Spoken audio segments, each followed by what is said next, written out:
Živijo in dobrodošli spet nazaj na moj kanal, moje ime je Kaja Solo in danes imam spet 8 filmov, 8 filmov meseca, ja! To je bilo zdaj full awkward. V glavnem, filmi meseca avgusta, preden začnemo, naj vam zaželim en čudovit začetek šolskega leta, zdaj vas pa ne bom več spominjala na šolo. Let's just move on, pa dajmo se pretvarjati, da ni šole, ok? Zdaj imate ene 20 minut, ali pa mogoče malo manj, ali pa mogoče malo več, da odmislite vse te stvari. September je traumatičen, vem, ampak naj vas tale moj Shrek na majici malo distrakta. Prvo naj dam en disclaimer, da jaz nisem nek profesionalen reviewer filmov, da mogoče kdaj naredim kako napako, da mogoče uporabim kdaj kak napačen izraz.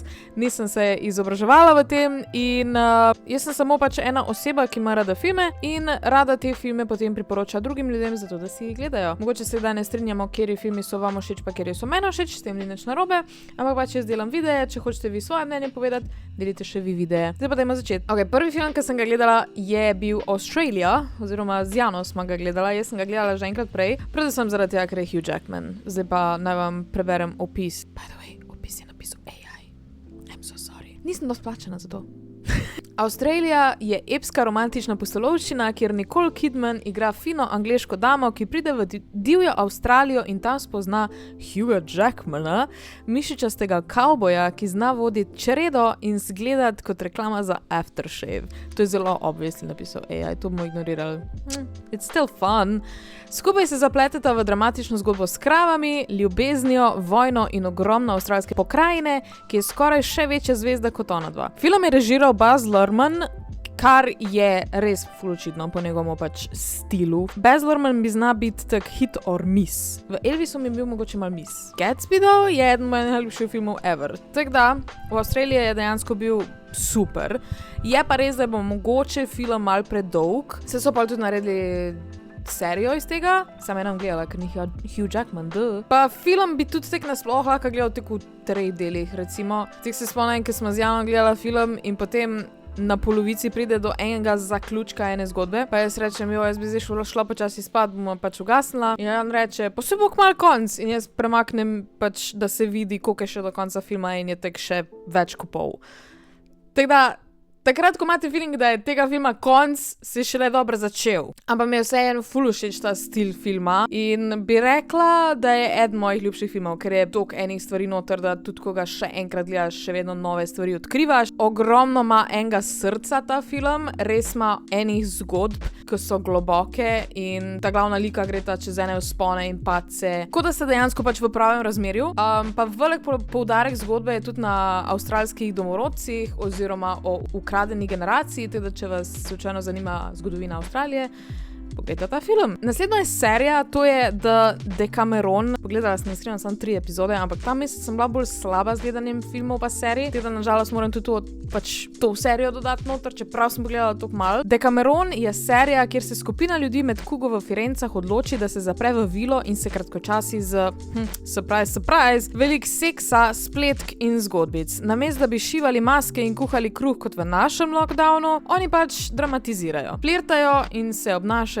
kot srednjeveški reality show. V bistvu Bridgerton sreča Big Brotherja, sam da zunaj umirajo od kuge. Iskreno pač, ker sem pa gledala 3 epizode, ne morem zares govoriti o tej seriji, mi je bila pa pač všeč, ker obožujem zgodovino in všeč mi je bil ta nek sproščen vibe zgodovinskih likov, ki so se pač pogovarjali kot ljudje, ne vedno Mrs. Would you like a cup of tea? Girl, they were people. Can they talk like people? Prav verjetno takrat niso tako govorili, pa mogoče malo preveč seksa v njej. Se pa to zdaj v vseh modernih Netflix serijah, se mi zdi. A ja, pa moram omeniti, da jaz res nimam cajta za binge-watchanje serij. Enostavno imam druge prioritete. Raj knjige berem, pa raj igrice špilam trenutno. Namesto da bi pač binge-watchala neko serijo cel dan, samo zato, da jo pogledam. Zato imam raj filme, ker jih je Naslednja serija je Wednesday, ki jo vsi poznamo in o kateri sem govorila že tudi lani v filmih meseca. In zdaj je prišla 2. sezona in Tim Burton je nazaj. Wednesday se vrne v Nevermore, še bolj kisla kot prej, a tokrat ti za vrat dihajo družinski člani, novi creepy učitelji in še več nadnaravnih problemov. Čarovnije, serijski morilci, skratka vse, kar ti uniči urnik in poskrbi, da se nikoli ne dolgočasiš. Serija je kot Harry Potter na emo fazi, z več mrtvih pogledov in sarkastičnih one-linerjev. Jaz se zaključka prve sezone skoraj ne spomnim, zaradi tega, ker se mi zdi, da je bil tak nek padec po prvi polovici sezone, ki me pol ni več toliko zanimal, ni mi bila več toliko fajna. Mogoče bi mogla prej pogledati še enkrat prvo sezono, ampak je pa še vse en Wednesday je vibe, a zastopiš. Wednesday gledaš zaradi tega, ker je vibe, ne zaradi tega, ker bo dober. Če gledaš The Addams Family, pač bo vedno dober, to zvanja kaj reči. Ampak ja, Wednesday pa tekno. Vsaj prva epizoda se mi vedno zdi, da je pri njih res hit, ker je ta nek Wednesday hype, vsi poznamo Wednesday, vsi hočemo spet videti nove prigode Addams Familyja in družine Addams, da govorim slovensko. Pa pri razvijanju zgodbe se mi zdi, da je mal weaker. Je pa definitivno Tim Burton spet nazaj pripeljal ta Halloween aesthetic, ki ga vsi poznamo in obožujemo. Pa všeč mi je bil stop motion part serije, ki ga nisem pričakovala, ampak je bil definitivno nice little Tim Burton touch. Pa zdaj čakam, da pride še Lady Gaga, ker je zaenkrat sam prva polovica zunaj. Danes je 2. september, tako da jutri pride. Mogoče bi mogla jutri to snemati. Če obožujete Halloween, če ste škorpion po horoskopu, če imate črne lase, če radi nosite kitke, če hodite v šolo, gledajte serijo Wednesday. Good time je, pa ne preveč razmišljati o njej. Sam mejte se fajn, ok? Naslednji je film Knives Out, ki sem ga logično gledala prvotno zaradi tega, ker je Daniel Craig, ok? Milijarder umre na zelo sumljiv način v hiši polni čudaških sorodnikov, ki so vsi malo preveč navdušeni nad dediščino. Vstopi detektiv Benoit Blanc. Wow, ne morem verjeti, da sem to pravilno rekla. V bistvu Daniel Craig z južnaškim naglasom, kar bi lahko sicer komentirala, da me blazno moti. Daniel Craig je Anglež in celoten karakter je kao basen na ne, ni v bistvu, ni basen na Sherlocku. Basen je od Agathe Christie na Poiroju. Ne vem, zakaj ima teksaški na glasu, glavnem. It sounds stupid, ok? Ta začne secirati njihove laži kot nedeljsko pečenko. Film je v bistvu Cluedo sreča Agatho Christie, sam da je vse bolj sarkastično, hitrejše in polno twistov, zaradi katerih ne zaupaš niti psu, ki se pojavi v kadru. Meni je po moje tole najboljši whodunit film, čeprav ni zares whodunit film, ker že tekom prve 15 minutah zveš whodunit, ampak skozi film potem še zveš dodatne detajle celotne stvari in pa skozi se sprašuješ, ok, now what? Kaj še lahko ta film si izmislil? Zaradi tega se zgodba ful zanimivo razvija. Jaz sem ga gledala zdaj že 3-krat, pa čisto vsakič mi je na novo zanimiv, ker če ti gledaš detektivko še enkrat, zato sem tudi Sherlocka serijo pogledala več kot 10-krat po moje. Ti gledaš te stvari še enkrat, si potek ponosen sam na sebe, ker si oh my god, jaz sem opazil ta detajl, ja. Pa če gledaš veliko detektivk, po moje, ful veliko stvari opaziš že ful prej. Kaj pa ni dobro, tako da mogoče ne toliko detektiv gledati, če imate radi detektivke, kar nima smisla, ampak naslednji film je potem logično The Glass Onion, kar je drugi del Knives Out. Ekscentrični tech milijarder povabi svoje prijatelje na luksuzni grški otok, kjer se planirana mystery zabava zelo hitro spremeni v pravo umor misterijo. Detektiv Benoit Blanc, spet Daniel Craig, mora razvozlati, kdo od teh influencerjev, politikov in samooklicanih genijev je bolj nevaren od koktejla z dežničkom. V bistvu je to Agatha Christie na dopustu v Mykonosu z več neonskih barov in pasivno-agresivnih prijateljev. Jaz sem rekla, da mi je bil Knives Out boljši zaradi aesthetics celotnega filma, ker pač imam rada ta old money, ta je bil pa bolj new money in zato mi ta ni bil toliko všeč, še vedno v Daniel Craig, tako da logično, da mi je bil všeč. Čeprav, če smo že glih pri Danielu Craigu oziroma Benoitu Blancu, on se kot lik toliko spremeni v drugem delu.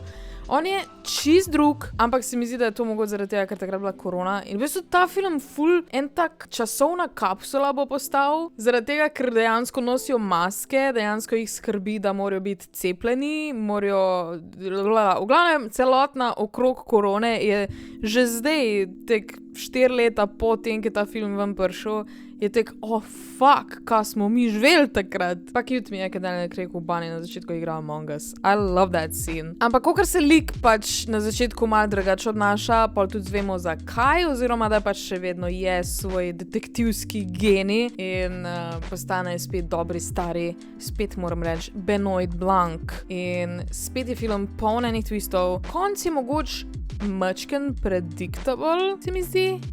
ampak vseeno je spektakularen, tako da ga priporočam. Naslednji film je Materialists, ker je Pedro Pascal, obično se ga mora gledati. Jesus.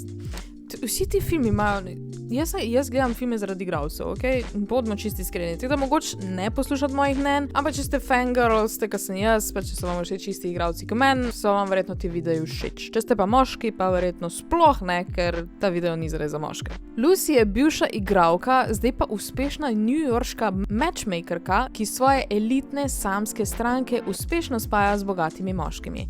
Ako se znajde ujeta med svojo nekdanjo ljubeznijo, revnim igralcem, ki še ni uspel, in očarljivim bankirjem, ki je bogat do neba, se zalomi. To je romantična tragikomedija, kjer kapitalizem dobesedno tekmuje s srcem, a na koncu ljubezen pokaže, da se je ne da kupiti. Spoiler, ja, tudi jaz sem navijala za Pedrota Pascala, da bo z njim, ker je pač Pedro, ampak, again, spoileri. Poglejte film. Meni je bil ful dober. Pa, glede na to, da Jan ne mara takih filmov, je bil tudi Jano dober, to pomeni, da mora film res biti dober. Zdaj bojo eni rekli, da je to ženski film in zato je kao manj pomemben. Jaz bi rekla, da je za življenje vsakega od nas skoraj bolj pomemben, ker ima ene tematike, o katerih se mogoče premalo pogovarjamo, pa bi se mogli malo več. Meni so ti filmi o razmerjih ful zanimivi. Če realno pogledaš, so za resnično življenje, za pač kako delujemo kot ljudje, veliko bolj pomembni kot pa neki superhero filmi, ker to ni glih relatable, ker oprosti, jaz nisem nevidna in ne morem roke stegniti tam 5 metrov. Ko pa se pogovarjamo o dejanskih odnosih med ljudmi, pa te filme kar nekako spregledamo, čeprav se lahko marsikero lekcijo naučimo iz njih. Fantje, peljte svoje punce gledati ta film. Naslednji film je Sonic 3. Zdaj pa te imam, mališ. V glavnem, Sonic, Tails in Knuckles dobijo novega antiheroja Shadowa, ki je kot Sonic, samo malo bolj temačen, bolj cool in z resno emo energijo. Jim Carrey se vrne kot nori robotnik, tokrat še bolj nor, ker igra kar 2 vlogi naenkrat. Akcija je turbo hitra, šale letijo kot obroči in vmes pade tudi nekaj presenetljivo čustvenih momentov. Plus Keanu Reeves kot Shadow poskrbi, da je temačnost videti še bolj seksi. Ok, jaz se tukaj mogoče za temle ChatGPT-om ne strinjam glih, ker meni ta film bil tak... It's fine, če ste otrok, v redu, ampak meni so ene fore bile tako mimo, tako nesmešne. Jaz tega humorja ne razumem več, ne vem, a sem jaz prestara ali pa če enostavno Tails je cute. Ja, kaj pa še druga lahko rečem, ne vem, no. Tudi toliko čustvene scene, glih niso bile, no. Ja, pa drugač, hot take, ampak Keanu Reeves igra skozi samo sebe. Obožujem Keanu, ta mad respect for him, ampak on je bil v vlogi samo takrat, ko je bil v Bill and Ted, drugač je pa skozi samo Keanu Reeves, pa John Wick. Edino v John Wicku je bil dober. Vse ostalo pa skozi isto. Again, sem fan Keanu Reeves. Sem pač, it's just not that good, okay? Boli me, da sem to javno priznala. Zadnji film je James Bond, No Time to Die. A sem že govorila o tem filmu? Ne, nisem, takrat še nisem delala dejansko tekle videov. V glavnem, eden mojih najljubših filmov ever. Ja, naj vam povem, o čem je. James Bond se po penziji vrne še enkrat reševati svet, ker očitno na Karibih ni dovolj koktejlov. Tokrat se spopade z zlobnežem, ki ima in strup, ki ubije skoraj vse, razen scenarija.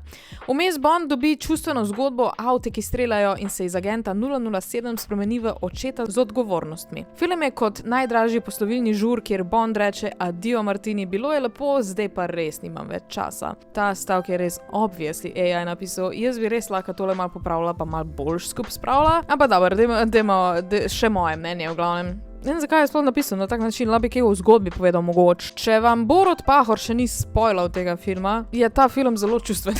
Meni glih zaradi tega mi je najboljši James Bond film, zaradi tega, ker se ne skriva pred svojimi čustvi, dejansko pa se sooči s tem, kaj pomeni biti dec, kaj pomeni biti oče in kaj pomeni biti agent in kaj pomeni biti James Bond, oziroma kaj pomeni biti 007. Pa da sploh ne omenjam muzike v tem filmu, oh my god. Če sem jaz s katerim soundtrackom obsedena, tek 100%, je to ta film, pa mogoče Pirati iz Karibov drugi del. Hans Zimmer, Jesus. On je dal celo svojo dušo not. Billie Eilish, Jesus Christ. Jaz sem cel film tokrat gledala samo muziko poslušala, zraven to je tako en tak dolg musical. I love it. Vem, da se marsikdo ne strinja s tem, da pač je Daniel Craig dober James Bond, pa zaradi tega, ker je Vogue, pa zaradi tega, ker je 007 zdaj črna ženska, bla bla bla. Tak, meni so ženske v tem Bondovom filmu tok dobre in tok cool. Pač, una scena na Kubi. Glejte ta film. Please, ne bo vam žal. Res vam ne bo žal. A ste moški, a ste ženska, a ste otrok, a ste dejdem, ali karkoli ste, ta film vam bo všeč. To je bilo 8 filmov. Imam pa še enega napisanega za naslednjič, to bo Elio od Pixarja. Če imate pa še kak drug predlog za mene, kaj naj gledam, dol spodaj mi napište in bom pogledala in komentirala in bom vam povedala svoje iskreno mnenje. To je to za tale video. Če vam je bil všeč, dajte en like, dol spodaj se naročite na moj kanal in followajte me še na Instagramu in na TikToku, pa se vidimo naslednjič.